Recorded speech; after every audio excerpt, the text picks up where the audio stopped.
guys, so I just took blood pressure and listened to heartbeats and gave my family a nutritious meal.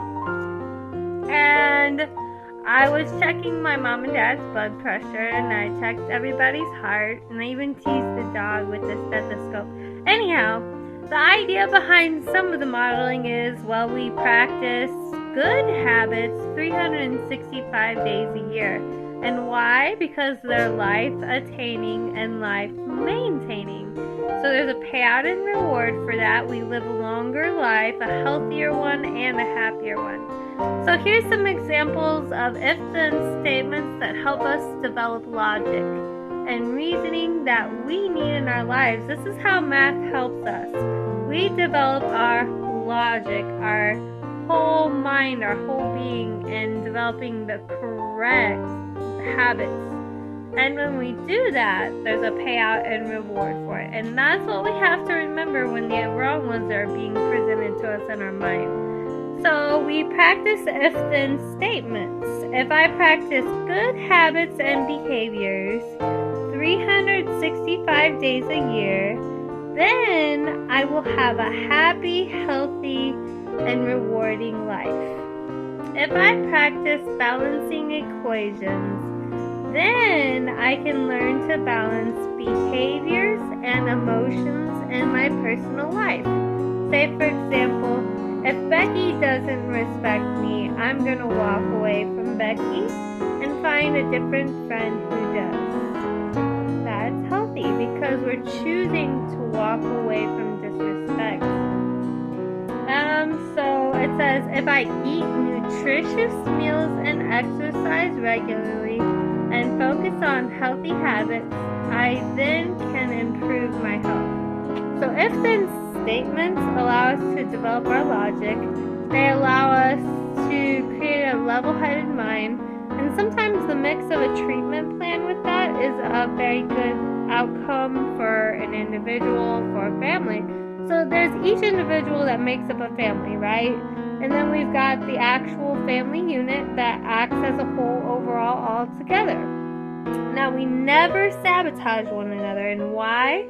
Because we're all equal parts in the world. If we sabotage one of the equations, is it going to come out to be anything positive for us? No, that's going to be an unbalanced equation, which equates chaos, havoc, and then death. Murder, basically, is what that is. And that's inconsiderate. It's not decent. It's not common human decency to do that. It's wrong. It's an incorrect behavior, okay? So we gotta practice if-then statements. We gotta practice the logic of geometric equations, of algebraic equations. If we can balance algebraic equations, then we can most definitely apply that in our personal habits in our life. If Becky disrespects me today, I'm going to walk away and find a friend who does respect me. Okay? So if Becky disrespects me today, I'm going to walk away and find a friend who does respect me.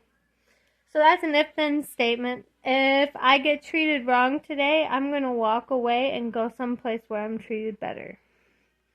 So those are examples of if-then statements that are self-maintaining behaviors, because it's choosing to avoid conflict that would allow us to be compromised or sabotaged in our life when we deserve healthy, happy habits. So that's how it is a payout and reward. So when we do this stuff, we need to teach our kids mathematical logic and reasoning. When they can really determine the right things, like correct behaviors, correct decisions and actions, then we all have a better life. And it not only does that, it makes a better family unit. It minimizes on, drugs and alcohol. Everybody maintains a happiness. Sigmund Freud's well-being and happiness is achieved when people respect one another and consider one another. And when we are considerate, we don't have to pray for love. When we are considerate and accepting of one another and respectful to one another, In our religions, our everyday world, we don't have to see a world that's broken and full of chaos and havoc like we do now. And that's because human beings are not choosing the right decisions. So when someone gives you disinformation, don't play yourself into it. If you get disinformation, walk away and go research the sources of the truth that is there. And go on that. If you are